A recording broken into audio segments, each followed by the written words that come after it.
आज है 4 अक्टूबर 2023 दिन बुधवार। Welcome back to clean news UP. चलिए देखते हैं उत्तर प्रदेश की 25 फटाफट बड़ी खबरों को। इससे पहले आप न्यूज को कहां से देख रहे हैं हमें कमेंट में बताना बिल्कुल ना भूलें। साथ ही हमारे फेसबुक पेज को भी फॉलो करें। फेसबुक पेज का लिंक डिस्क्रिप्शन में दिया गया है। यूपी सरकार लगाएगी आउटसोर्सिंग नीति। मानदेय भुगतान से लेकर अन्य सुविधाओं में आएगी पारदर्शिता। आउटसोर्सिंग पर काम कर रहे कर्मियों के लिए अच्छी खबर है। प्रदेश सरकार न सिर्फ उनके चयन बल्कि उसके बाद मानदेय व अन्य लाभ सुनिश्चित करने के लिए आउटसोर्सिंग नीति लाने जा रही है। इसके लिए श्रम विभाग ने ड्राफ्ट तैयार कर लिया है, जिसे शीघ्र ही कैबिनेट के सामने रखा जाएगा। हाल ही में मुख्यमंत्री ने एक समीक्षा बैठक में निर्देश दिए थे कि आउटसोर्सिंग कर्मियों को पूरा और समय पर मानदेय सुनिश्चित कराने के लिए सभी जरूरी कदम उठाए जाएं। यूपी के हर जिले में होगा बस पोर्ट, होंगी अत्याधुनिक सुविधाएं। उत्तर प्रदेश राज्य सड़क परिवहन निगम की ओर से प्रदेश के प्रत्येक जिले में पब्लिक प्राइवेट पार्टनरशिप पर एक बस पोर्ट स्थापित किया जाएगा। निगम ने 16 जिलों में 18 बस स्टैंड के लिए कैबिनेट प्रस्ताव तैयार कर लिया है। वहीं शेष जिलों में बस पोर्ट बनाने के लिए सलाहकार संस्था चयन की कार्यवाही शुरू हो गई। परिवहन राज्य मंत्री स्वतंत्र प्रभार दयाशंकर सिंह का कहना है कि प्रदेश के हर जिले में एक बस पोर्ट विकसित किया जाएगा। आगामी 4 वर्ष में प्रदेश का एक भी जिला ऐसा नहीं होगा जहां बस पोर्ट न हो। यूपी में स्कॉलरशिप के लिए ये करना होगा अनिवार्य, तभी छात्रवृत्ति। योगी सरकार का फैसला। यूपी की योगी सरकार छात्रवृत्ति यानी स्कॉलरशिप के नाम पर होने वाले फर्जीवाड़े को रोकने के लिए नया कदम उठाने जा रही है। अब छात्रवृत्ति के लिए आधार आधारित बायोमेट्रिक उपस्थिति अनिवार्य करने जा रही है। अगले साल से सभी स्कूल और कॉलेजेस में इसे अनिवार्य रूप से लागू करने की तैयारी है। समाज कल्याण विभाग इस संबंध में विस्तृत दिशा निर्देश जारी करने जा रहा है। 3 साल से एक जिले में तैनात पुलिसकर्मियों को हटाने की प्रक्रिया शुरू। बीते 3 साल से एक जिले में तैनात पुलिसकर्मियों का तबादला करने की प्रक्रिया शुरू कर दी गई। एडीजी स्थापना सजय सिंघल ने डीजीपी की ओर से समस्त एडीजी जोन और पुलिस कमिश्नर्स को पत्र लिखकर तबादले करके जानकारी देने को कहा। इस आदेश के बाद लखनऊ पुलिस कमिश्नरेट ने 303 उप निरीक्षकों का तबादला कर दिया है। जनता दर्शन में सीएम योगी आदित्यनाथ ने सुनी लोगों की समस्याएं, बोले बिना देर किए पीड़ित की हो मदद। गोरखपुर प्रवास के दौरान मुख्यमंत्री योगी आदित्यनाथ ने लगातार दूसरे दिन जनता दर्शन में लोगों से मिलकर उनकी समस्याएं सुनी और त्वरित निस्तारण के लिए अधिकारियों को निर्देशित किया।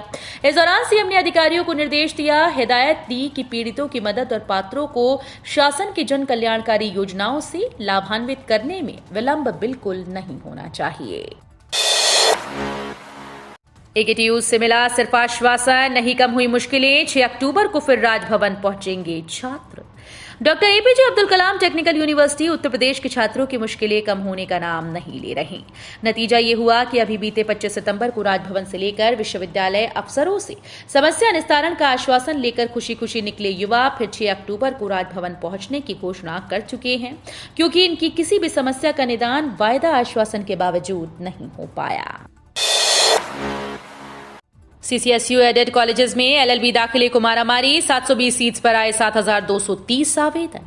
चौधरी चरण सिंह विश्वविद्यालय से संबद्ध एडेड कॉलेजेस में एलएलबी में प्रवेश को कांटे की टक्कर रहेगी। 4 कॉलेजेस में एलएलबी की 720 सीट्स के लिए 7230 छात्र छात्राएं प्रवेश को लाइन में हैं। इन कॉलेजेस में एक सीट पर 10 दावेदारों में प्रवेश के लिए कांटे का मुकाबला होगा। बाकी कॉलेज सेल्फ फाइनेंस स्कीम में है। एडेड कॉलेजेस में कम फीस होने से छात्रों का प्रवेश के लिए यहां विशेष फोकस है। यूपी में जंगलराज, कांग्रेस ने देवरिया पर योगी सरकार को घेरा। अजय राय ने मांगा इस्तीफा। यूपी के देवरिया में 6 लोगों की हत्या को लेकर कांग्रेस ने योगी सरकार पर बड़ा हमला बोला। यूपी कांग्रेस अध्यक्ष अजय राय ने मंगलवार को प्रदेश के कानून व्यवस्था पर सवाल उठाते हुए यहां तक कह दिया कि सूबे में जंगलराज कायम हो गया है। अजय राय ने कौशाम्बी में 3 दलितों की हत्या, सुल्तानपुर में हत्या से लेकर देवरिया में हुई हत्या पर योगी सरकार को घेरा और सीएम योगी से इस्तीफे की मांग कर डाली। अलग राज्य बना तो पश्चिमी यूपी बन जाएगा मिनी पाकिस्तान। केंद्रीय मंत्री संजीव बालियान के पश्चिमी यूपी को अलग राज्य बनाने की मांग पर भाजपा में ही घमासान हो गया। भाजपा के फायर ब्रांड नेता संगीत ओम ने अपनी ही पार्टी के संजीव बालियान पर हमला बोल दिया। यहां तक कह दिया कि अगर पश्चिमी यूपी अलग राज्य बना तो मिनी पाकिस्तान बन जाएगा। वहीं भाजपा में मचे घमासान पर सपा और कांग्रेस ने भी चुटकी ली। सुबह सपा प्रमुख ओपी राजभर ने संजीव बालियान से एक कदम आगे बढ़ते हुए यूपी के 4 टुकड़े करते हुए 4 राज्य बनाने की मांग कर दी। यूपी में सैकड़ों बच्चों की ली थी जान, अब खात्मे की कगार पर। योगी बोले जल्द उन्मूलन की घोषणा। यूपी में सैकड़ों बच्चों की जान लेने वाली बीमारी इंसेफेलाइटिस पर खात्मे की कगार पर है। मुख्यमंत्री योगी आदित्यनाथ ने मंगलवार को कहा कि राज्य में जानलेवा बीमारी इंसेफेलाइटिस के उन्मूलन की औपचारिक घोषणा जल्द ही हो जाएगी। आदित्यनाथ गोरखपुर स्थित बाबा राघव दास मेडिकल कॉलेज में विशेष संचारी रोग नियंत्रण अभियान का उद्घाटन किया। उन्होंने डेंगू वार्ड का निरीक्षण किया और भर्ती मरीजों के स्वास्थ्य के बारे में जानकारी भी ली। काशी में रोज 3 करोड़ की पैरासीटामोल और एंटीबायोटिक की खपत, 3 गुना बढ़ी डिमांड। वायरल बुखार, डेंगू, चिकनगुनिया के प्रकोप के बीच दवाओं की खपत 3 गुना हो गई। बनारस में हर रोज करीब 3 करोड़ रुपए का पैरासीटामोल और एंटीबायोटिक दवाएं बिक रही हैं। मेडिकल स्टोर्स पर 1 महीने का स्टॉक 1 सप्ताह में खत्म हो रहा है। दवा कारोबारियों ने एडवांस ऑर्डर दिया। पिछले 15 दिनों से viral fever, dengue, chikungunya, scrub typhus और टाइफाइड के मरीजों की संख्या बढ़ रही है। इस समय हर घर में बुखार के मरीज हैं। इसका असर दवाओं की खपत पर पड़ा है। योगी सरकार शुरू की हर घर सोलर अभियान। यूपी में हर घर सोलर अभियान शुरू किया गया है। इसके जरिए रूफटॉप संयंत्र लगाने का विशेष अभियान 2 प्रमुख शहरों में चलाया जाएगा। इस अभियान का मकसद उत्तर प्रदेश में सौर ऊर्जा को बढ़ावा देना है। प्रदेश में सोलर एनर्जी को बढ़ावा दे रही योगी सरकार पूरे महीने लखनऊ और वाराणसी सोलर सिटी में हर घर सोलर अभियान आयोजित की। इस अभियान का उद्देश्य यूपी नेरा की ओर से सोलर एनर्जी पॉलिसी 2022 के अंतर्गत प्रदेश सरकार के द्वारा निर्धारित 6000 मेगावाट सोलर रूफटॉप संयंत्र के आवासीय और व्यावसायिक लक्ष्य की प्राप्ति की दिशा में प्रयास करना है। यूपी में क्षत्रिय संगठन हुए एकजुट, क्षत्रिय समन्वय समिति का किया गया गठन। लखनऊ में उत्तर प्रदेश के 16 क्षत्रिय संगठनों ने बैठक कर ऐतिहासिक पहल करते हुए उत्तर प्रदेश क्षत्रिय समन्वय समिति का गठन किया। समिति का प्रदेश संयोजक सर्वसम्मति से प्रदीप सिंह बब्बू को चुना गया। प्रदेश में क्षत्रिय हितों के मुद्दों पर समस्त क्षत्रिय संगठनों के संयुक्त तत्वावधान में संघर्ष को आगे बढ़ाने के लिए क्षत्रिय नौजवानों की शिक्षा, रोजगार और मूलभूत समस्याओं का शासन प्रशासन के द्वारा और स्वयं के प्रयासों से निराकरण हेतु मिलकर आगे बढ़ने के लिए उत्तर प्रदेश के 16 क्षत्रिय संगठनों ने आवश्यक बैठक करके उत्तर प्रदेश क्षत्रिय समन्वय समिति का गठन किया। वैज्ञानिकों ने आर्टिफिशियल इंटेलिजेंस से खोजे 15 रोगाणु रोधी पेप्टाइड, चूहों पर सफल रहा प्रयोग। बेअसर हो रही एंटीबायोटिक दवाओं का विकल्प खोजने में जुटे भारतीय पशु चिकित्सा अनुसंधान संस्थान बरेली के वैज्ञानिकों को आर्टिफिशियल इंटेलिजेंस के जरिए एंटी माइक्रोबियल पेप्टाइड तैयार करने में सफलता मिली। खोजे गए 15 ऐसे पेप्टाइड का प्राथमिक परीक्षण सफल रहा। IVRI के पशु जैव प्रौद्योगिकी विभाग के प्रधान वैज्ञानिक डॉक्टर समीर श्रीवास्तव के मुताबिक दुनिया भर के वैज्ञानिक एंटीबायोटिक का विकल्प खोज रहे हैं। पेप्टाइड को एंटीबायोटिक का विकल्प माना जा रहा है। गंगा का जलस्तर कम होने के साथ ही घाटों की सफाई शुरू, छठ पूजा तक चमचमाएंगे घाट। जलस्तर कम होने के साथ ही वाराणसी में गंगा के 84 घाटों की सफाई अभियान अब शुरू हो गया। पंप की तेज धार से गाद गंगा में बहाई जा रही है। वहीं कूड़े करकट को उठाया जा रहा है। देव दीपावली से पहले महापर्व छठ पूजा तक घाटों को चकाचक बनाने की योजना है।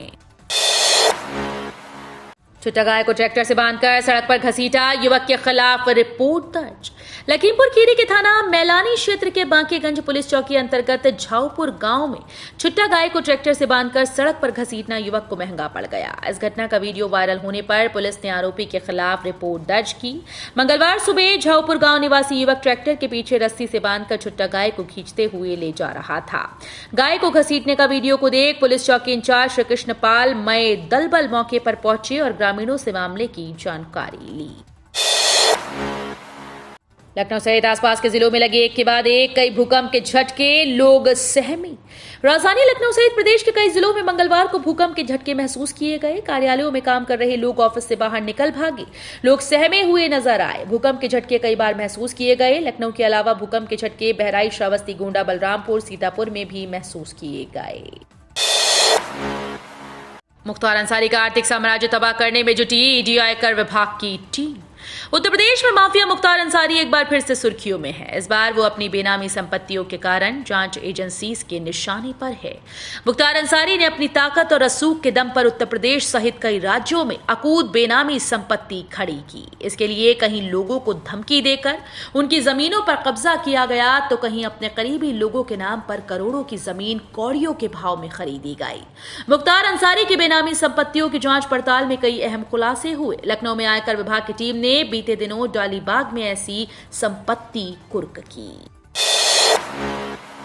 पहले भी अक्टूबर में झूमकर बरसे हैं बदरा, अभी 3 दिन और बारिश के आसार। गोरखपुर में मानसून अक्टूबर में भी मेहरबान रहा। पिछले 2 वर्षों से अक्टूबर में झूमकर बारिश हुई। वर्ष 2021-22 में 200 मिलीमीटर से अधिक बारिश हुई। इस बार भी माह का शुरुआती 2 दिन राहत भरा रहा। मथुरा श्री कृष्ण जन्मभूमि विवाद केस लड़ने के लिए मुस्लिम पक्ष के पास नहीं है पैसे। मथुरा श्री कृष्ण जन्मभूमि विवाद मामले से जुड़े सभी केस को सुनवाई के लिए ट्रांसफर करने के इलाहाबाद हाईकोर्ट के फैसले के खिलाफ दायर मुस्लिम पक्ष की याचिका पर सुप्रीम कोर्ट सुनवाई 30 अक्टूबर के लिए टल गई। इस मामले में सुप्रीम कोर्ट ने इलाहाबाद हाईकोर्ट के रजिस्ट्रार जनरल को अगली सुनवाई पर पेश होने के लिए कहा। सुप्रीम कोर्ट ने 21 जुलाई को दिए आदेश में हाईकोर्ट से अपने पास ट्रांसफर किए केस की जानकारी उपलब्ध कराने के लिए कहा है। गोरखपुर बरगदवा ओवरब्रिज में ट्रैफिक के डायवर्जन का हो इंतजाम, तभी आगे बढ़ेगा ओवरब्रिज का काम। गोरखपुर शहर में बरगदवा नकहा ओवरब्रिज के निर्माण कार्य के पूरा होने में अभी वक्त लगेगा। बरगदवा तिराहे से रेलवे क्रॉसिंग तक निर्माण कार्य शुरू नहीं हो सका। इस रूट पर गाड़ियों की आवाजाही इतनी ज्यादा है कि काम कराने में बाधा आ रही है। इसे देखते हुए सेतु निगम के अधिकारी अब ट्रैफिक डायवर्जन का विकल्प तलाश रहे हैं। अवैध संपत्ति का जुटाया जा रहा ब्यौरा। पुलिस अब फरार बदमाशों पर न्यायालय की अवहेलना की रिपोर्ट ही नहीं भेज रही बल्कि एफआईआर भी दर्ज कर रही है। बदमाशों पर नकेल कसने के लिए गैंगस्टर के केस दर्ज किए गए तो अब उनकी अपराध से अर्जित संपत्ति पर पुलिस की नजर पड़ गई है। पुलिस संपत्तियों का ब्यौरा जुटा रही है तो बदमाश इसे पुश्तैनी बताने से गुरेज नहीं कर रहे।